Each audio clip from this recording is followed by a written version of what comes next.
నమస్తే, నా పేరు రజని. మీరు చూస్తున్నారు ఎన్ఎస్ఆర్ న్యూస్. తెలంగాణలో సరస్వతి పుష్కరాలు ప్రారంభమయ్యాయి. కాళేశ్వరం సమస్తం భక్తజన సందోహంతో కలకలలాడుతోంది. 12 రోజుల పాటు ప్రభుత్వం ప్రతిష్టాత్మకంగా సకల సౌకర్యాలు కల్పించి మరీ ఈ పుష్కరాలు నిర్వహిస్తోంది. 12 రోజుల పాటు జనసంద్రంలా మారే కాళేశ్వరం పుణ్యస్నానాలు ఆచరించే పాప విముక్తిని ఆశించే జనసందోహం. నిజంగా చెప్పాలంటే పుష్కరోత్సవాలంటే ఒక అద్భుతమైన ఘట్టమే. మీకు తెలిసే ఉంటుంది. పుష్కరం అంటే ఏమిటో, పుష్కరాలు ఎన్ని రోజులు నిర్వహిస్తారో కూడా తెలిసే ఉంటుంది. కానీ అదెలా గుర్తిస్తారో మీకు తెలుసా? అసలు రాశులకు పుష్కరాలకు సంబంధం ఏంటి? ఎవరి ద్వారా ఎందుకు పుష్కరాలు వస్తాయో తెలుసా?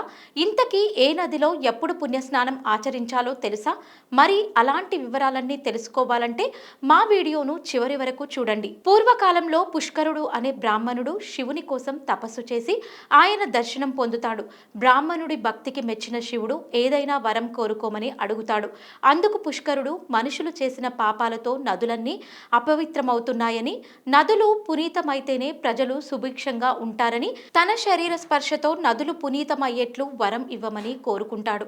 అప్పుడు శివుడు పుష్కరుడు ఏ నదిలో ప్రవేశిస్తే ఆ నది పుణ్యతీర్థం అవుతుందని, ఆ నదిలో స్నానం ఆచరించిన వారంతా కూడా పాప విముక్తులవుతారని వరమిస్తాడు.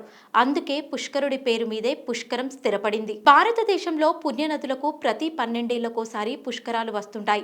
సాధారణంగా పుష్కరాలు సంవత్సర కాలం పాటు ఉన్నప్పటికీ ఆది పుష్కరాలు, అంత్య పుష్కరాలు పేరిట మొదటి 12 రోజులు, చివరి 12 రోజులు పవిత్రమైనవిగా భావిస్తారు. ఇంతకీ పుష్కరం ఏ నదికి ఎప్పుడొస్తుందో ఎలా డిసైడ్ చేస్తారంటే, బృహస్పతి ఏడాదికి ఒక రాశి చొప్పున 12 రాశుల్లో సంచరిస్తుంటాడు.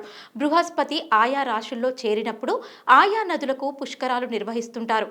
మేష రాశిలో ప్రవేశిస్తే గంగా నదికి, వృషభ రాశిలో ప్రవేశిస్తే నర్మదా నదికి, మిథునంలో సరస్వతి, కర్కాటంలోకి యమునా నదికి, సింహరాశిలో ప్రవేశిస్తే గోదావరి నదికి, కన్య రాశిలోకి వస్తే కృష్ణా నదికి, తులారాశిలోకి ప్రవేశిస్తే కావేరి నదికి, వృశ్చిక రాశిలోకి ప్రవేశిస్తే తామ్రపర్ణి నదికి, ధనస్సు రాశిలోకి ప్రవేశిస్తే పుష్కర వాహినికి, మకర రాశిలోకి ప్రవేశిస్తే తుంగభద్ర నదికి, కుంభరాశిలోకి ప్రవేశిస్తే సింధు నదికి, మీన రాశిలోకి ప్రవేశిస్తే ప్రాణహిత నదికి పుష్కరాలు వస్తాయి.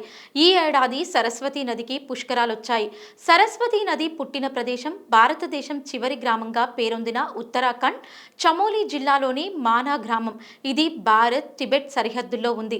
అలాగే ప్రయాగ్రాజ్లోని త్రివేణి సంగమంలో కూడా సరస్వతి నది పుష్కర పుణ్యస్నానాలు చేస్తారు. అలాగే రాజస్థాన్లో కూడా సరస్వతి నది అంతర్వాహినిగా ప్రవహిస్తుందని అంటారు. అలాగే మన తెలంగాణలోని కాళేశ్వరం, ప్రాణహిత, గోదావరి, సరస్వతి నదుల సంగమం ఉన్న విషయం తెలిసిందే. పుష్కర సమయంలో పితృదేవతలకు చేసే పిండ ప్రదానాల వలన వంశాభివృద్ధి కలుగుతుందని విశ్వాసం. అందుకే మన దేశంలో పుష్కరాలకు ఎంతో విశిష్టత ఏర్పడింది. అందుకే ఈ ఏడాది ఇక్కడ కూడా పుష్కర ఘాట్లు ఏర్పాట్లు చేసి భక్తులకు పుణ్యస్నానాలు చేయడానికి తెలంగాణ ప్రభుత్వం ఏర్పాట్లు చేసింది. ఇప్పటికే ప్రభుత్వ పెద్దలు, ప్రముఖులు పుణ్యస్నానం ఆచరించారు. రాష్ట్ర ముఖ్యమంత్రి రేవంత్ రెడ్డి కూడా మొదటి రోజే పుష్కరాల్లో పాల్గొననున్నారు. మా వీడియో మీకు నచ్చినట్లయితే లైక్ చేయండి, షేర్ చేయండి, మర్చిపోకుండా సబ్స్క్రైబ్ చేయండి.